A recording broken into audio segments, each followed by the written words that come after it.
네, 오늘은 건강보험료 2단계 개편 방안과 관련해서 아주 중요한 정보를 전달을 해드리겠습니다. 지금 예정대로라면요, 내년 7월입니다. 2022년 7월부터 건강보험료 2단계 개편이 예정이 돼 있습니다. 당초 발표했던 안에 대해서는 지난 영상에서 자세히 소개를 해드렸습니다. 하지만 여기서 약간의 제도 변화가 있을 가능성이 제기가 되고 있습니다.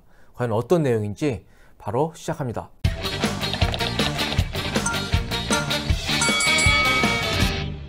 이 건보료 관련해서 여전히 질문들이 많습니다. 아직도 해결되지 않은 질문들에 대해서 오늘 짚고 넘어가는 시간을 우선 마련을 해봤습니다. 자, 우선 건보료 조정 관련인데요. 지역가입자가 5월에 종합소득세 신고를 하면 10월에 소득이 공단에 통보된다고 합니다. 그래서 11월부터 전년도 소득이 반영이 돼서 건보료가 조정이 된다고 하네요. 그리고 재산의 경우는요, 매년 6월 1일 기준으로 재산세 정해지는데요. 이게 역시 10월에 공단에 통보된다고 합니다. 그래서 매년 11월에 건보료가 지역가입자 경우에 조정이 된다, 이렇게 생각을 하시면 되겠습니다.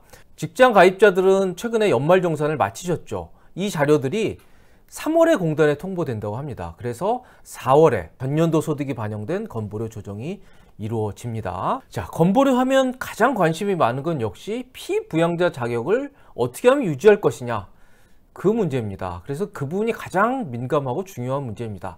피부양자 요건은요, 굉장히 까다롭습니다. 소득 요건이 있고 재산 요건이 있는데 저 중에 단 하나라도 요건을 맞추지 못하면 바로 지역가입자로 전환을 하게 됩니다.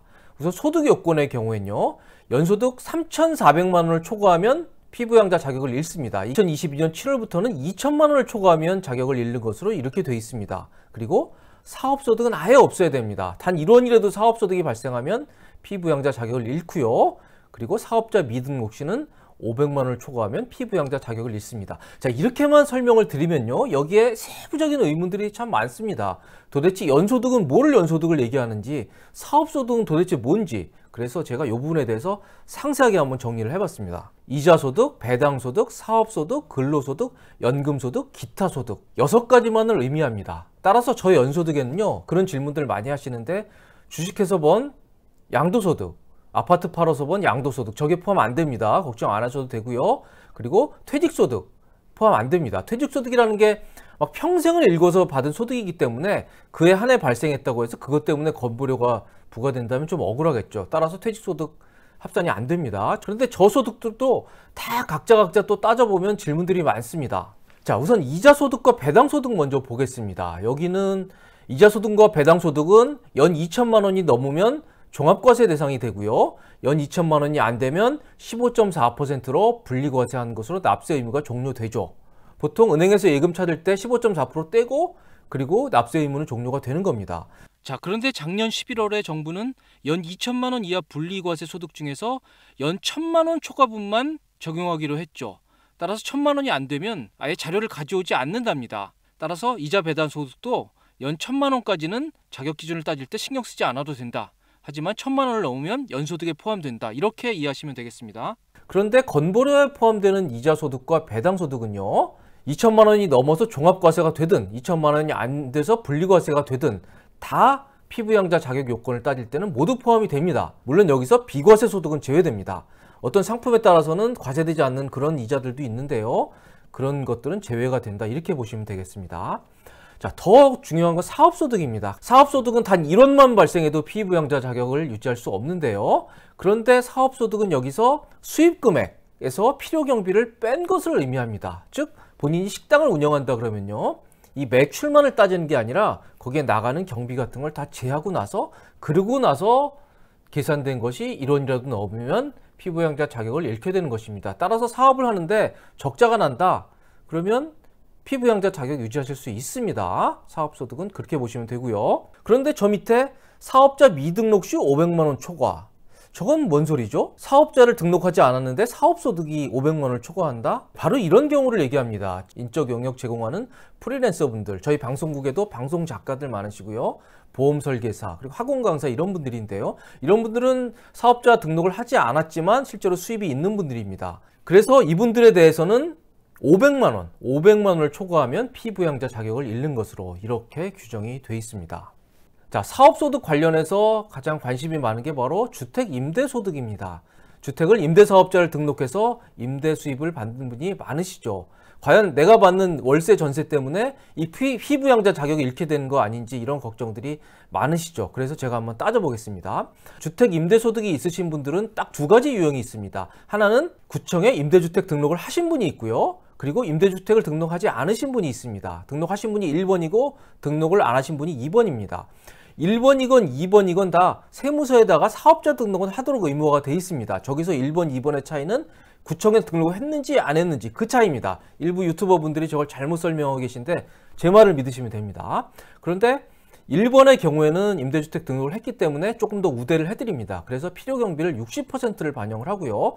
기본공제를 400만 원을 빼드립니다. 저기서 기본공제 400만 원을 받으시기 위해서는 주택 임대소득을 제외한 종합소득이 2천만 원 이하인 경우에만 해당이 됩니다. 요건이 된다고 하면요. 저런 필요경비와 기본공제가 반영이 되는데 저럴 경우에 연수입이 1,000만 원이 된다고 한번 가정을 해보시죠. 그러면 필요경비 60%, 즉 600만 원을 빼고요. 기본공제 400만 원을 빼니까 1,000만 원이 있더라도 필요경비가 1,000만 원이 빠지니까 소득이 제로가 되는 겁니다. 사업소득이 0원이 되는 겁니다. 따라서 1,000만 원이 되면 사업소득이 0원이 되니까 그거는 피부양자 자격을 유지가 할 수 있습니다. 하지만 1,000만 원에서 단 1원만 넘는 순간 사업소득이 약간 발생하기 때문에 바로 지역가입자로 전환되는 그런 결과가 초래가 됩니다. 자, 2번의 경우에는요. 필요경비를 50%, 기본공제를 200만 원만 해드립니다. 따라서 400만 원까지, 400만 원의 경우에는 필요경비 50%에서 200만 원이 빠지고요. 거기에 기본공제 200만 원을 받으면 수입금액이 0원이 돼서 피부양자 자격을 유지를 하게 되지만요. 400만 원을 조금이라도 넘는 순간 바로 사업소득이 약간 발생하기 때문에 바로 피부양자 자격을 잃는 결과가 초래가 됩니다. 따라서 임대주택을 미등록하는 것보다 임대주택을 등록하는 것이 유리하다. 이렇게 말씀을 드릴 수가 있겠네요. 자, 다시 소득으로 가서요. 근로소득도 피부양자 자격 요건을 따질 때 연소득에 포함이 됩니다.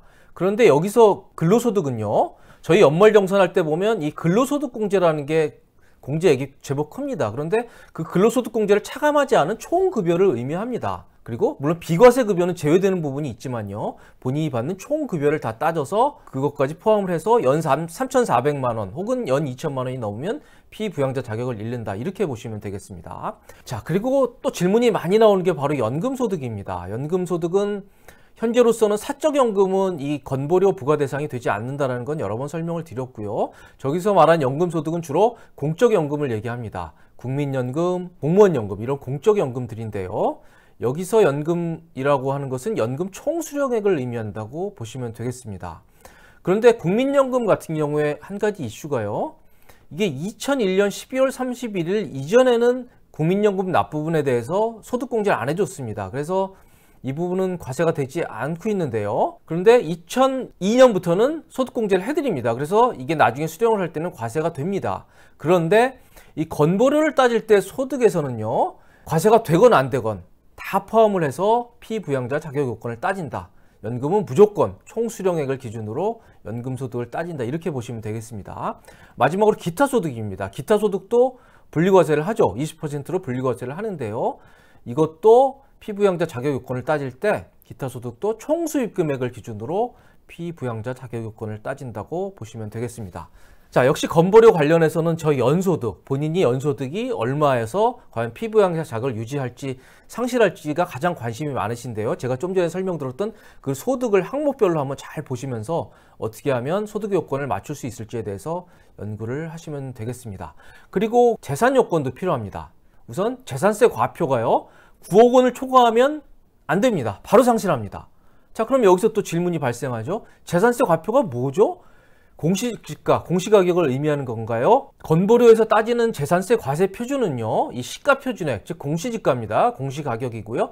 여기에 공정시장 가액 비율을 곱합니다. 주택은 60%고요. 토지 건물은 70%입니다. 따라서 본인의 공시가격보다 좀 낮은 가격이 건보료 피부양자 자격 요건 따질 때 기준이 된다. 이렇게 보시면 되겠습니다. 그리고요, 재산세 과표가 현재 5.4억 원에서 9억 원이 되고요. 그리고 연소득이 1,000만 원이 초과될 때 역시 피부양자 자격을 잃습니다. 그런데 내년 7월부터는요, 이 기준이 더 엄격하게 돼서 재산세 과표가 3.6억 원에서 9억 원, 그리고 여기에 연소득이 1,000만 원이 초과되면 바로 피부양자 자격을 잃는 것으로 그렇게 현재 정부가 예고를 하고 있습니다. 그리고 건보료가 어떻게 책정되는지 다시 한번 정리를 해드리겠습니다. 직장 가입자는 간단합니다. 이 소득, 본인이 받는 소득이요. 소득의 6.86%를 현재 기준입니다. 6.86%로 절반은 본인이 내고 절반은 직장이 내주는 그런 방식이 되겠습니다. 또 소득에 대해서 보수 월액이라고 하는 그런 용어를 사용을 하는데요. 그건 굳이 모르셔도 되겠습니다. 그리고 직장 외 소득이 있죠. 본인이 직장을 다니지만 뭐 임대 소득이 있을 수도 있고요.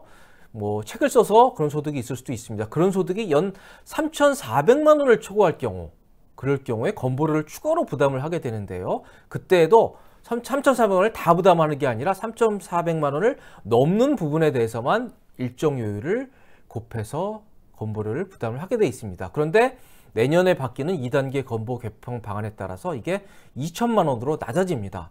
따라서 직장 가입자 중에 많은 분들이 현재보다 더 많은 건보료를 부과할 것으로 그렇게 보입니다. 그리고 이제 지역 가입자의 경우인데요. 지역 가입자들은 직장 가입자보다 조금 복잡합니다. 그래서 소득뿐만 아니라 이 재산과 차량을 점수화해서 계산을 하고요. 물론 본인이 100% 부담을 해야 됩니다. 그런데 현재 재산은요. 이 500만 원에서 1200만 원을 차등 공제를 해드리고 있습니다. 그래서 재산이 많은 분들은 더 적게 공제를 해주고요. 재산이 적은 분들은 더 많이 공제하는 이런 소득 재분배 효과를 노리고 있는데요. 내년에 2단계 개편 방안부터는 5천만 원을 일괄적으로 공제해주게, 즉 지금보다 혜택이 늘어나는 겁니다. 그렇게 정부가 발표를 했죠. 그런데 정부가 지금 현재 고민하고 있는 것은 바로 저 부분이라고 합니다. 아파트 가격도 많이 올랐고요. 공시 가격도 많이 올랐습니다. 앞으로 계속 올릴 예정이고요. 그렇게 되면 저 재산 때문에요. 정말 많은 분들이 건보료가 많이 오를 수밖에 없는 상황입니다. 그래서 현재 정부에서는 현재 저 5천만 원 공제를 좀 더 올리는 방안에 대해서 집중적인 연구를 하고 있다고 합니다. 좀 더 지켜봐야 될 것 같고요. 그리고 차량의 경우에는 지금도 저것 때문에 불만들이 많으시죠. 그래서 내년부터는요 4천만 원 이상 고가차만 포함이 됩니다. 그래서 4천만 원이 되지 않는 차들은 아예 건보료 부과 대상이 되지 않는 것으로 그렇게 바뀝니다. 그런데 4천만 원 이상은 여전히 건보료 부과 대상이 되는데요. 그럼 또 질문들이 있죠. 저 4천만 원은 살 때 기준입니까? 아닙니다. 차량의 경과 연수별 잔존 가치율을 반영해 계산을 합니다. 따라서 나름대로 산지 오래됐다 그러면 감가상각을 많이 해서 그 기준대로 부과를 하니까 너무 걱정을 안 하셔도 되겠습니다. 지난번 영상 그 댓글들을 보다 보니까 저런 댓글이 달렸더라고요. 상가 임대 2천만 원에 월 70만 원 받을 예정인데 피부양자 자격 유무가 궁금합니다. 저 경우 피부양자 자격 유지 못할 가능성이 매우 큽니다. 왜죠? 상가 임대를 해서 받는 소득은요 사업소득입니다. 사업소득인데 월 70만 원씩 받으면 곱하기 12 하면 800만 원 훨씬 넘는 돈이 됩니다. 그런데 여기에 필요용비 따지겠지만 저게 영원이 될 가능성은 별로 커 보이지 않습니다. 따라서 사업소득은 단 1원이라도 발생하면 무조건 피부양자 자격을 잃기 때문에 저분은 건보료가 지역 가입자로 전환될 가능성이 매우 크다, 이렇게 보시면 되겠습니다. 자, 정부가 내년 7월부터 바꾸는 건보료 2단계 개편 방안의 지향점은 명확합니다. 재산보다는 소득 위주로 가겠다는 것입니다. 그리고 이 부분에 대해서 어느 정도 합리성은 있습니다. 하지만 잘 보면요, 피부양자 자격 요건을 따질 때 재산 요건도 따집니다. 그런데 현재 아파트 값이 많이 올랐고요. 또 공시가격도 많이 올랐습니다. 그리고 앞으로 계속 공시가격을 올릴 예정이고요. 그렇다고 하면 이 문제 때문에 바로 여러분들이 피해를 보실 가능성도 있습니다. 따라서 정부가 올 여름에요, 이 건보료 부과제도 개선위원회를 열어서 최종적인 방안을 발표한다고 하는데요. 그래서 그런 필요성은 인정한다고 해도요, 혹시 이런 문제 때문에 피해를 보시는 분들은 없는지, 그런 피해를 보시는 분들에 대해서 부담을 좀 경감해 줄 수 있는 방안은 없는지, 그런 점에 대해서 고민을 좀 해주셨으면 하는 바람을 가지면서 오늘 석고살지만 여기서 마치겠습니다. 감사합니다.